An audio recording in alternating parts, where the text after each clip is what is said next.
Ayo subscribe channel YouTube Novel Azkabina. Novel Perintah Raja Naga.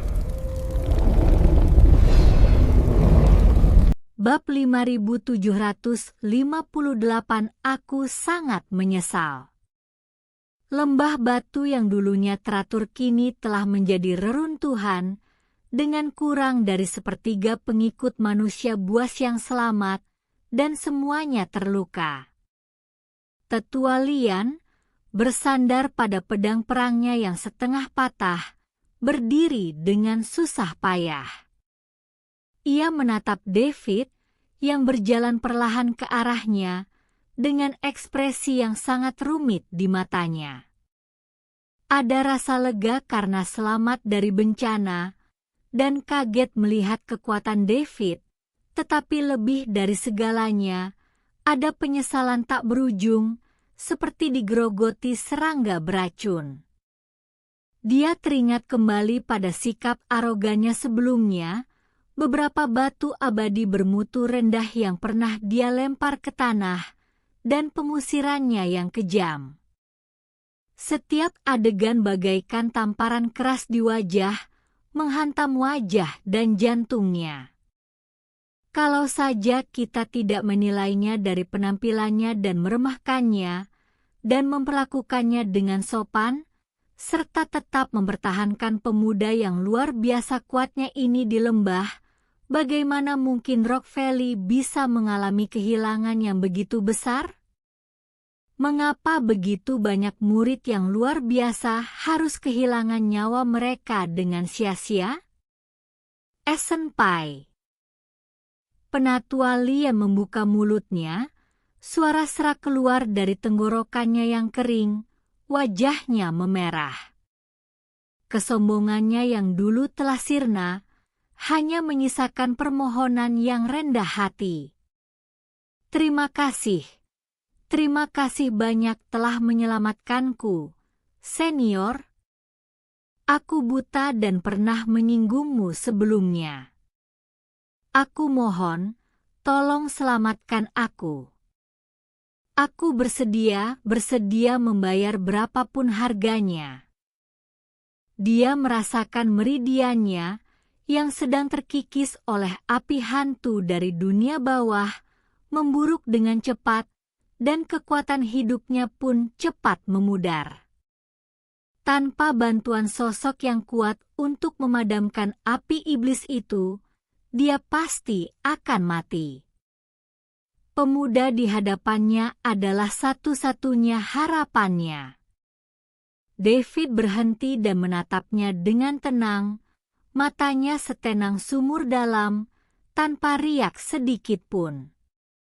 Dia melihat penyesalan, ketakutan, dan permohonan di mata Lian, tetapi hanya itu saja. David tidak merasa kasihan terhadap orang sombong seperti itu, yang awalnya sombong tetapi kemudian menjadi penurut dan baru menyadari harga dirinya di saat kritis antara hidup dan mati. Dia menyelamatkan Xian dan Yingwu karena sebuah janji dan perasaannya yang sebenarnya. Dia membunuh kultivator iblis itu karena dendam lamanya terhadap sekte iblis 10.000 jiwa. Tapi apa hubungannya hidup atau mati Tetua Lian dengan dia? Dia tidak berbicara, bahkan tidak repot-repot memberikan pandangan mengejek, tetapi hanya mengalihkan pandangannya ke Xian dan Yingwu yang berjalan cepat ke arahnya. Pengabaian ini menyebabkan Penatua Lian lebih putus asa dan menderita daripada penghinaan atau pemalasan apapun. Engah.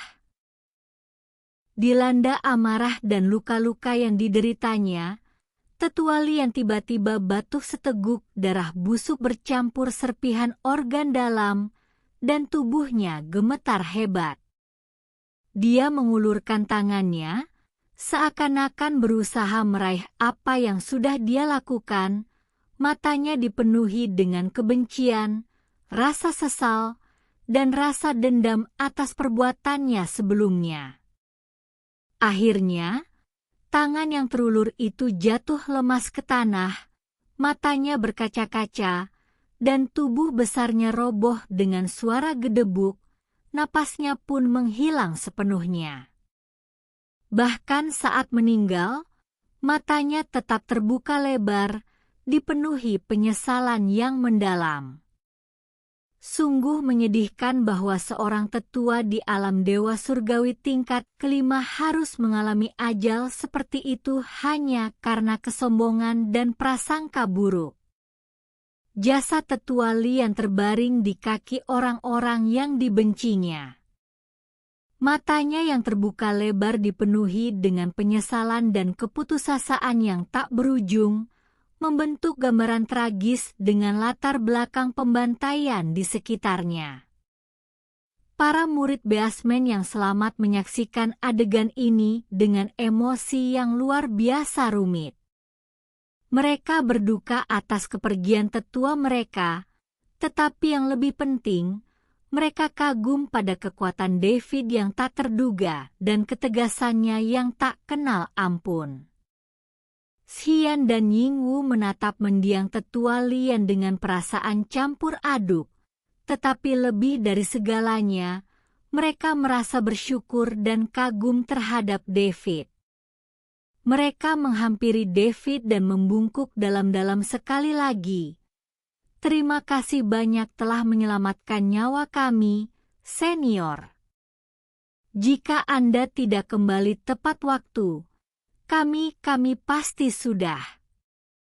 David melambaikan tangannya, tatapannya menyapu lembah yang porak-poranda dan beberapa orang yang selamat.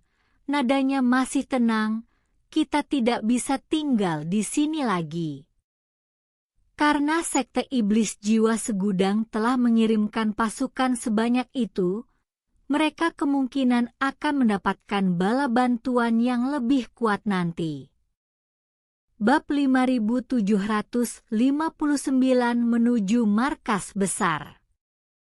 Apa yang kau katakan benar sekali, senior. Xian mengangguk cepat, wajahnya memohon. Senior, tetua Lian telah tewas, dan lembah batu telah hancur. Kita harus segera kembali ke markas sekte 10.000 binatang untuk melaporkan masalah ini. Kami sangat berterima kasih kepada Anda, senior. Dengan rendah hati kami mohon Anda menemani kami ke kantor. Pusat. Markas besar ini penuh dengan tokoh-tokoh berpengaruh yang pasti akan memungkinkan kami untuk menghibur Anda dengan lebih baik, senior, dan memberitahu pemimpin sekte tentang kebaikan dan kekuatan Anda. Yingwu mengangguk penuh semangat, pupil vertikalnya dipenuhi antisipasi. Setelah menyaksikan kehebatan tempur David yang sesungguhnya, mereka tahu bahwa jika mereka dapat membujuk ahli misterius ini untuk pergi ke markas, mereka akan berhasil. Ini bisa membawa titik balik, baik bagi mereka secara pribadi maupun bagi sekte binatang segudang, yang saat ini tengah terlibat konflik sengit dengan sekte setan jiwa segudang. David merenung sejenak. Dia perlu mencari tempat tinggal untuk mengumpulkan informasi tentang sekte iblis jiwa segudang dan pemakan jiwa, dan sekte binatang segudang, sebagai kekuatan lokal dan musuh sekte iblis jiwa segudang, tidak diragukan lagi adalah pilihan terbaik. Meskipun pertemuan awal di Rock Valley tidak mengenakan, Xian dan Lian bersikap tulus, jadi tidak perlu menolak mereka sepenuhnya hanya karena Lian saja. Bagus. David menjawab dengan singkat. Xian dan Yingwu sangat gembira. Mereka segera mengumpulkan harta benda rekan-rekan mereka yang gugur dan membakar semua mayat di lembah agar tidak dimanfaatkan oleh sekte iblis. Tanpa basa-basi lagi, kelompok itu, di bawah naungan malam yang dipimpin oleh Xian dan Yingwu, melesat menuju markas mereka yang lebih dalam di pegunungan 10.000 binatang. Meninggalkan lembah batu yang hangus, kelompok itu melintasi hutan purba yang lebih lebat dan berbahaya. Semakin dalam seseorang masuk ke pegunungan, semakin padat energi spiritual di udara, bahkan mengembun menjadi kabut spiritual samar, tetapi ini juga berarti monster yang mengintai menjadi lebih kuat. Kalau bukan karena David, tokoh yang sangat hebat dalam mengawasi segala sesuatunya, Xian dan murid-muridnya yang cacat tidak akan pernah bisa menembus begitu dalam. Di sepanjang jalan, mereka bertemu dengan sekelompok kelelawar iblis Bloodwing yang kekuatannya secara umum berada di peringkat kedua atau ketiga alam abadi surgawi yang menyerang seperti awan gelap yang menutupi langit. Hal ini juga membuat Xuanbing Jiaolong waspada. Seekor ular kuat yang bersembunyi jauh di dalam kolam es yang kekuatannya setara dengan dewa surgawi tingkat 7. Mulutnya dapat membekukan hingga 100 mil jauhnya. Namun semua bahaya ini tampak tidak signifikan di hadapan David. Sekelebat cahaya pedang menyambar, dan kelawar-kelawar iblis itu berjatuhan bagai hujan. Sebuah pukulan dilepaskan, berisi kekuatan yang tertinggi dari kekuatan abadi yang kacau dan hukum-hukum tipe api, langsung menghancurkan sisik-sisik naga banjir Xuanbing yang melolong dan menggali kembali ke dasar kolam, tidak berani memperlihatkan wajahnya lagi. David bertindak cepat dan tegas, seringkali menghilangkan ancaman sebelum siapapun dapat bereaksi. Hal ini membuat para pengikut Beastman yang selamat semakin kagum dan hormat kepadanya. Mata mereka dipenuhi kekaguman dan kepercayaan. Unicorn api kecil juga berpesta selama proses ini. Esensi daging dan darah serta inti batin dari binatang-binatang iblis yang kuat itu menjadi makanan yang luar biasa baginya. Ukurannya sedikit membesar, dan tubuhnya dikelilingi oleh cahaya merah keemasan yang mengalir, membuatnya luar biasa agung. Xian dan Yingwu memanfaatkan kesempatan itu untuk memperkenalkan David pada situasi pegunungan 10.000 binatang dan sekte 10.000 binatang. Pegunungan 10.000 binatang membentang sejauh jutaan mil dan merupakan salah satu tempat berkumpulnya binatang-binatang iblis terbesar di 10 surga, sekaligus fondasi penting bagi ras binatang. Sekte binatang buas ribuan bukanlah sekte yang bersatu secara ketat, tetapi merupakan persekutuan luas yang dibentuk oleh banyak suku binatang, menyembah totem yang sama dan diperintah bersama oleh beberapa tetua paling berkuasa dan pemimpin sekte. Para murid sekte ini mengembangkan berbagai keterampilan tempur jiwa binatang sesuai dengan garis keturunan dan bakat mereka. Mereka dapat berkomunikasi dengan binatang iblis dan bahkan bertransformasi menjadi wujud binatang untuk bertarung. Kekuatan mereka tidak boleh diremehkan. Musuh bebuyutan mereka, sekte iblis jiwa segudang, bercokol di dataran darah merah di samping pegunungan binatang segudang. Para kultivator sekte ini ahli dalam melahap jiwa dan memurnikan kepala iblis, dan mereka bertindak dengan kejam dan biadab. Selama 1000 tahun terakhir, mereka semakin merajalela, terus-menerus mengikis sumber daya pegunungan 10.000 binatang, dan konflik antara kedua belah pihak semakin meningkat. Chen mendengarkan dengan tenang dan menuliskan semua informasi.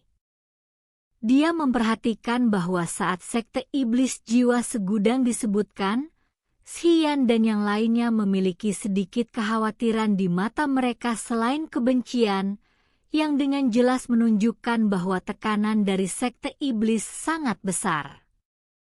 Setelah menempuh perjalanan selama 3 hari 3 malam, melintasi beberapa ngarai berbahaya dan sungai yang deras, rombongan akhirnya tiba di kawasan puncak utama sebuah pegunungan megah. Bab 5760 luar biasa.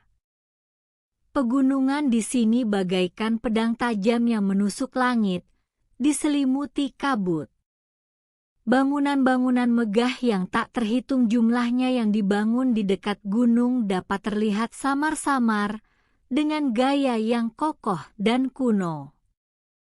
Tulang-tulang hewan besar dan tiang totem ada di mana-mana, dan udara dipenuhi dengan atmosfer purba yang luas dan kuat. Kelompok itu dihentikan oleh para penjaga di depan sebuah gerbang gunung besar yang diukir dengan pola binatang yang berlari kencang. Para penjaga itu semuanya adalah prajurit beas yang ganas, dan mereka semua terkejut melihat Xian dan kelompoknya dalam keadaan yang begitu berantakan dan dengan jumlah orang yang begitu sedikit. Stone Rock? Shadow Dance? Bukankah kau bertugas di Rock Valley? Kok?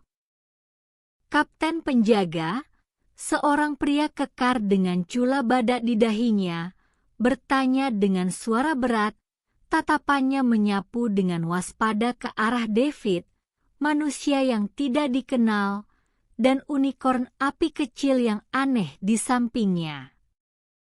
Kapten Rhinoceros Warrior, Rock Valley telah tiada. Xian, suaranya dipenuhi duka, dengan cepat menceritakan bagaimana dia disergap oleh pasukan elit sekte iblis 10.000 jiwa, bagaimana Tetua Lian tewas dalam pertempuran, bagaimana hampir semua murid di lembah itu musnah, dan bagaimana dia akhirnya diselamatkan oleh David. Apa? Tetua Lian, dia. Tubuh Kapten Siu gemetar, dan matanya menampakkan kengerian dan kemarahan. Dia menatap David lagi, tatapannya kini berbeda, tidak lagi waspada, lebih curiga dan mengamati. Kelas 7 ala manusia abadi? Dia sendirian mengalahkan pasukan elit yang dipimpin oleh 2 dewa surgawi kelas 5 dari sekte iblis.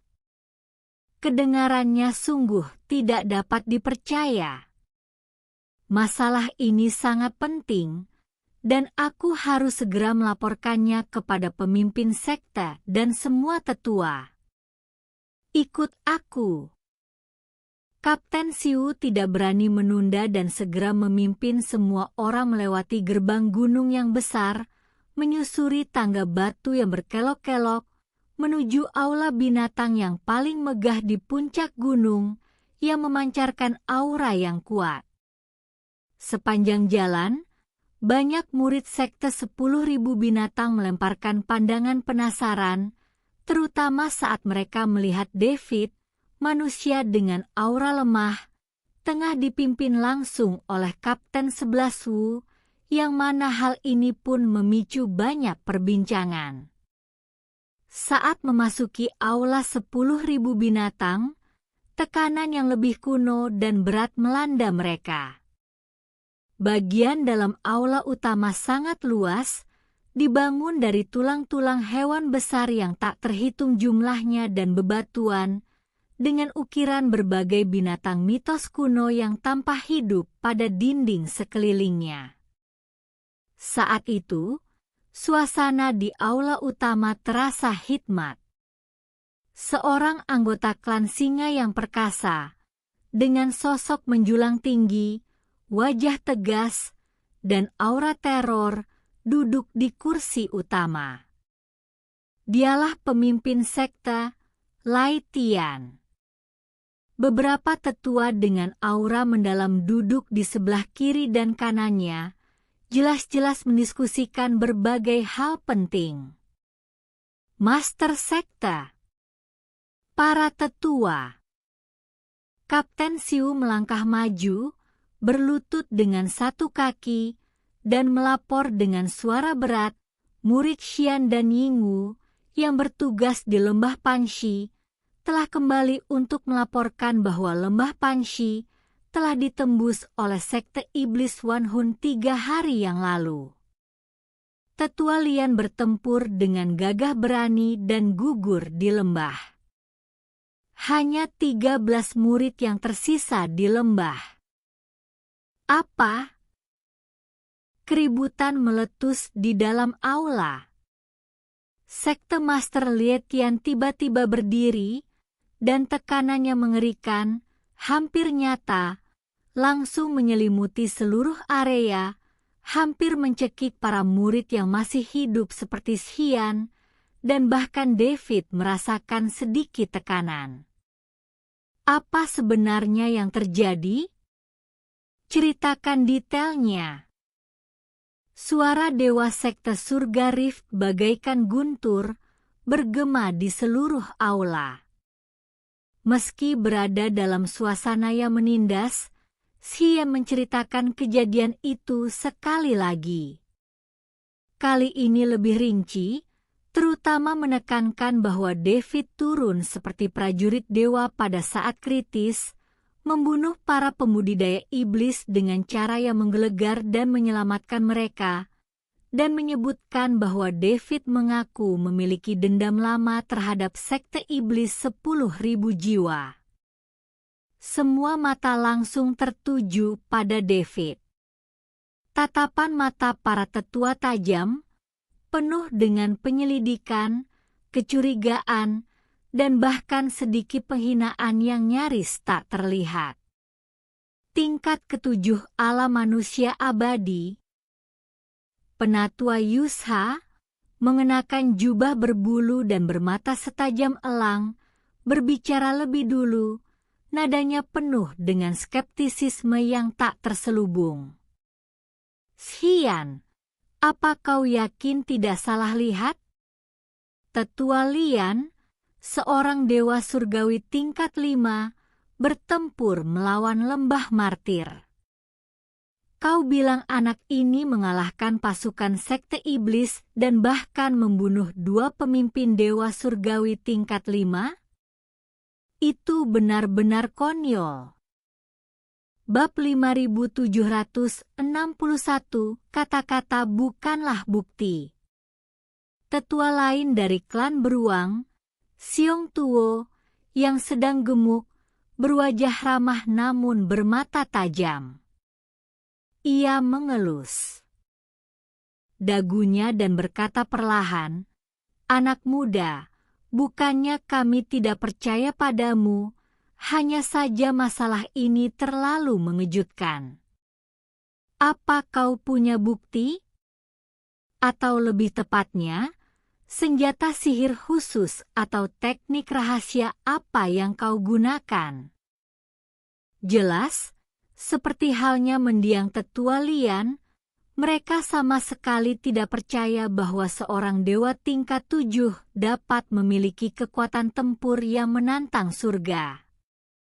Xian dan Yingwu berkeringat deras dan ingin menjelaskan, tetapi tetua Yusha menghentikan mereka dengan tatapannya.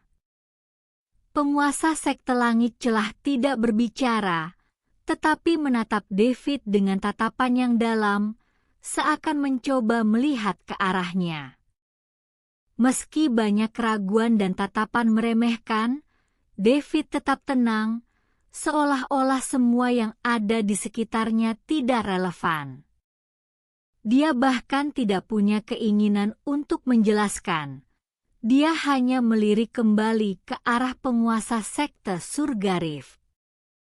Keheningan dan ketenangan ini, di mata beberapa tetua, tampak lebih seperti tanda rasa bersalah. Tetua Yusha mendengus dingin. Master sekte, masalah ini mencurigakan. Asal-usul orang ini tidak diketahui, dan kultivasinya rendah, namun ia mengaku memiliki kekuatan tempur seperti itu. Ia mungkin mata-mata yang dikirim oleh sekte iblis. Ini tipu muslihat untuk menyusup ke markas kita. Kita harus waspada. Menurutku, kita harus tangkap mereka dulu dan interogasi mereka sampai tuntas. Kata-kata ini segera menciptakan suasana tegang di aula. Beberapa tetua mengangguk sedikit, jelas setuju dengan pandangan Yusha. Xian dan Yingwu memucat. Mereka ingin berbicara, tetapi terintimidasi oleh tekanan yang kuat dan tak mampu bersuara. Tepat saat suasana mulai mencekam, unicorn api kecil di bahu David tampaknya merasakan niat jahat dan mengeluarkan geraman tidak puas dengan api merah keemasannya yang tiba-tiba membumbung tinggi. Aura binatang keberuntungan yang murni dan agung menyebar, secara halus mengencerkan aura penindasan yang berasal dari para tetua. Hah? Ini kilin api. Mata penatua Xiong Tuo berbinar, memperlihatkan ekspresi terkejut. Terlebih lagi, garis keturunannya tampaknya sangat murni. Penguasa sekte langit celah juga sedikit mengalihkan pandangannya, menatap kilin api kecil, cahaya aneh berkelebat di matanya. David akhirnya berbicara. Suaranya tenang namun cukup jelas untuk didengar semua orang. Aku datang ke sini karena dua alasan. Pertama, untuk melunasi dendam lama dengan sekte iblis 10.000 jiwa. Kedua, untuk beristirahat sejenak di sini dan mengumpulkan informasi. Jika sekte kalian tidak menerimaku, aku akan pergi. Nada bicaranya tetap tenang sepenuhnya, tanpa ada rasa marah karena ditanyai atau memohon untuk tetap tinggal, seolah-olah ia sedang membicarakan masalah sepele yang tidak ada hubungannya dengan dirinya. Sikap acuh tak acuh ini, ironisnya, membuat beberapa tetua tidak yakin apa yang harus dilakukan. HMPH. Mudah sekali kau mengatakannya. Siapa tahu kau? Tetua Yusha ingin berkata lebih banyak. Sudah cukup. Penguasa sekte surga Rift akhirnya berbicara, suaranya rendah tetapi membawa kewibawaan yang tak terbantahkan, menyela dia. Tatapannya tajam saat dia menatap David lagi, seolah-olah dia telah membuat keputusan. Xian, Yingwu, dan yang lainnya memang diselamatkan olehmu. Sekte 10.000 binatang kami berterima kasih atas kebaikanmu. Penguasa sekte Rift Heaven perlahan berkata, soal kekuatanmu, kata-kata saja tidak cukup. Sekte 10.000 binatangku menghormati yang kuat dan percaya bahwa melihat berarti percaya. Dia berhenti sejenak, tatapannya menyapu para tetua yang hadir sebelum akhirnya kembali ke David. 3 hari dari sekarang, akan ada penilaian kemajuan murid inti dalam sekte yang mencakup tantangan yang melibatkan formasi pertempuran jiwa binatang.